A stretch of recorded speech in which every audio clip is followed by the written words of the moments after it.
Welcome to today's Business Report. I'm Denise Williams, bringing you the developments shaping markets, capital access, and business decision-making across Jamaica and the region. Let's get into the stories that matter. The government says that a select group of public sector enterprises, which includes the National Housing Trust, Port Authority of Jamaica, and Urban Development Corporation, are expected to generate an overall surplus of $19.8 billion during the next fiscal year, compared with $5.4 billion this year. The government also says it will be providing these entities with $31.2 billion in subsidies, and that they will use this money and their operating surpluses to drive their capital projects. The capital budget of these agencies is projected at $105.4 billion during the next fiscal year. The National Housing Trust is planning to spend $50.3 billion on capital or long-term projects. The Port Authority of Jamaica, $10.5 billion. Airports Authority of Jamaica, $9.5 billion. The Urban Development Corporation, $5.5 billion. And the National Water Commission, $3.6 billion. The National Housing Trust and Port Authority account for 62% of the total capital investments of these bodies. Sandals Duns River hosted the opening of its new convention center and boardrooms. The convention center can accommodate 360 people banquet style and up to 500 persons theater style with state-of-the-art technology.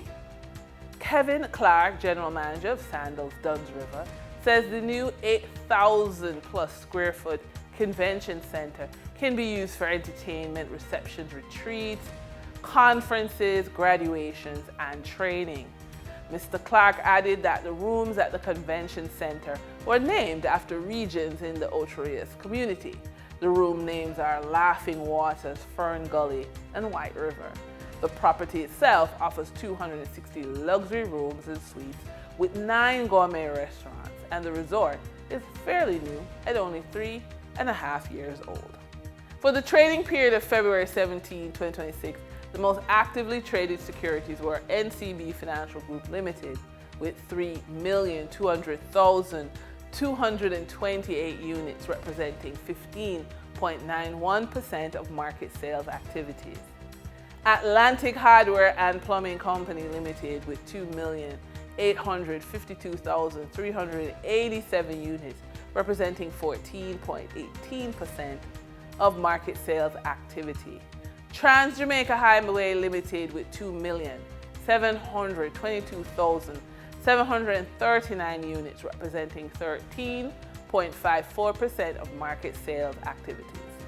Investor activity remained concentrated in transportation, banking, and finance plays, signaling continued interest in dividend-producing and strategic assets.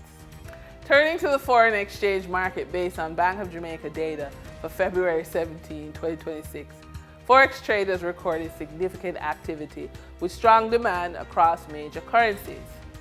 For the US dollar, trading margins reflected steady liquidity, with the US selling at $156.93 and buying at $154.78. For the Canadian dollar, moderate gains supported by $3.33 transaction spread. The Canadian dollar sold for $115.27 and was bought for $111.94. For the British pound, continued volatility offered short-term trading opportunities of $5.88 in profits for the banks. The British pound sold for $212.32 and was bought for $206.44. These movements underscore the importance of cash flow timing and currency awareness for businesses managing import costs, debt servicing, or overseas exposure. For the credit report tip of the day, a credit report is a financial tool that can work in your favor when you manage it intentionally. Debt shows what you owe. but credit worthiness shows how reliably you handle financial commitments. Instead of avoiding your credit report, treat it like an asset. Check it regularly to understand what lenders see, dispute any errors, pay bills on time, keep balances low compared to your limits, and use credit responsibly without opening too many accounts at once. By tracking your progress and improving it step by step, your credit profile can grow stronger and open doors to better financial opportunities over time. In our funded and focused feature, of the billions in government contracts available, the 2019 law means that 20% of these contracts are set aside as procurement opportunities for small businesses. This can represent a significant fund for your business.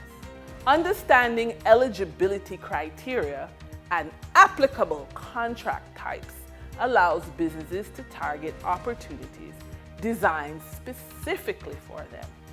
Taking the time to understand how the framework supports small business participation means you are not left out.